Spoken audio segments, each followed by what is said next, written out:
Okay, gang. Hey, I did a video yesterday. YouTube told me it was too long, so I'm going to cut it back and do it in 2 parts. We're going to go over the outside first, and then we'll go over the inside with you, okay? So, this is how your trailer is set up here. As you can see, you've got your pass-through storage inside here with everything you need, your hitch, all your supplies, everything is good to go there.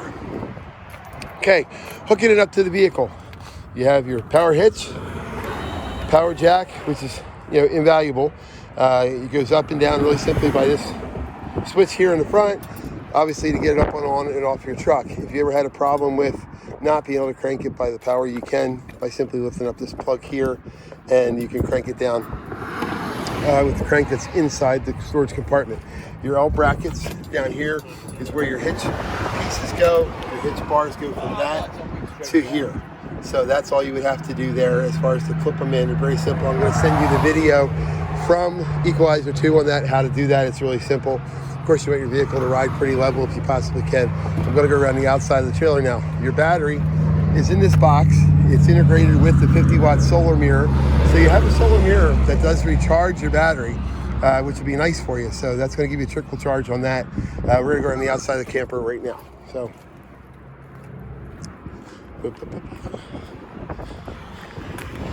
real simple, when you pull into a campsite, you pull into your house, wherever you're going to go. First thing you always do is get your hitch down, obviously, put your power jack down and get it up off your vehicle. Then the first thing I would always do is come back to your back jacks, which again, they could be cranked down by the crank that's inside the trailer or by power cordless drill, NASCAR pit stop. That's what I would always use for them. A little piece of plywood underneath that is nice because it gives the metal legs a place to grip, and you'll never have your trailer ever move or shift. So you've got your jacks down in the back, you got your jacks down in front.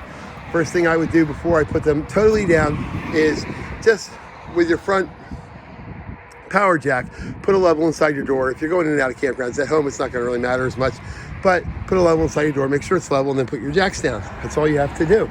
On the outside here, your power cord, which is inside your storage compartment, clips right into here, screws in, has a blue light that goes on it, will let you know that it's good to go. That's as simple as it goes for the power cord. When you're outside here, you have your sewer connection. Again, we have the end cap put on here, okay? This is your black water. That's essentially your feces, your toilet. This is your gray water. This is any other water that rolls off. Never, and I repeat, never open this up with these valves open, or you will get a bath that you don't necessarily want to get. So always make sure that they're shut. Once they're in, they go in and out, okay?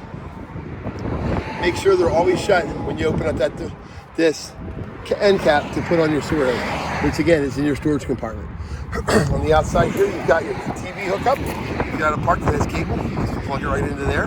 This is your blue light out here. It gives you security on the outside of your trailer. It's operated from inside, but it also gives you the ability to be able to see when you're out here at nighttime pulling into a campsite. This black tank flush is your friend. You've never had a camper before. In your black tank, which is your toilet, storage tank underneath, your holding tank, you will get residual, for lack of a better word, crap buildup and toilet paper buildup occasionally. Back in the days, you used to have to stick a wand up in that end cap and blow it out. Here, hook your hose up. There's 3 jets inside. It just washes right out your tank. It's like a car wash inside of your poop tank, which is a great thing. Your outdoor shower operates here. The key is on your key ring. It's really simple. It's hot, cold water. Runs the same as any other shower would. Fresh water connection. This is for your fresh water tank. That's to fill your tank if you're going to use potable water with you. This is where you're going to hook it up at home, just with a regular water hose, and you will be set for your plumbing throughout. So this is your city water connection or water hookup.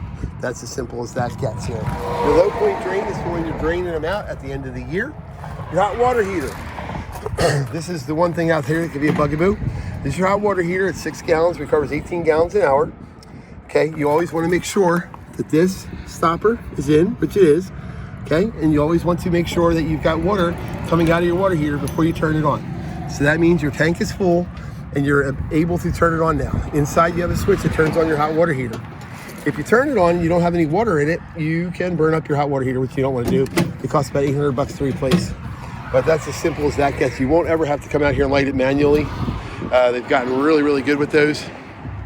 But they have a switch inside that works. So as we're going around the back of the trailer, you've got your pull-down rack, which you can use for your Yeti coolers. whatever you want to. Your spare tire, obviously, comes with it. And then your leash latch is over here for your doggies. So they're underneath. They're underneath. And out here you have your outdoor speakers. This is set up with your bracket for your TV. This is your outdoor speakers and your setup for your TV hookup.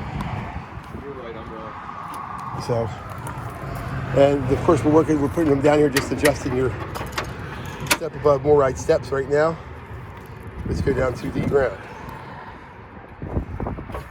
And as Brian's doing it right now, you can always see, you always want to make sure it's on the same level on both sides. So it should be pretty simple to get that your step down. Latch them in, make sure they're in the same gap, and then you're good. So now we're coming up. All right, so I'm inside your camper right now. It is clean. We're ready to roll with it. This is your back dinette. Okay, your back dinette goes down into sleeping area. Okay, you go right down. It pops right down to the sleeping area.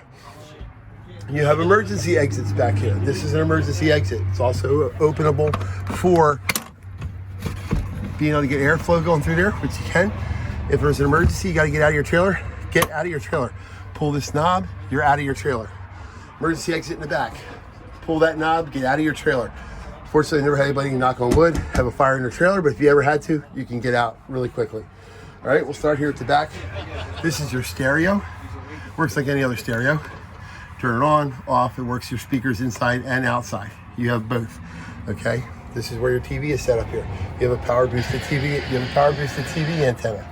So you want this green dot, as you can see, is on all the time. Turn it on, turn it off. The power booster increases your signal. It will give you about 15 stations on here.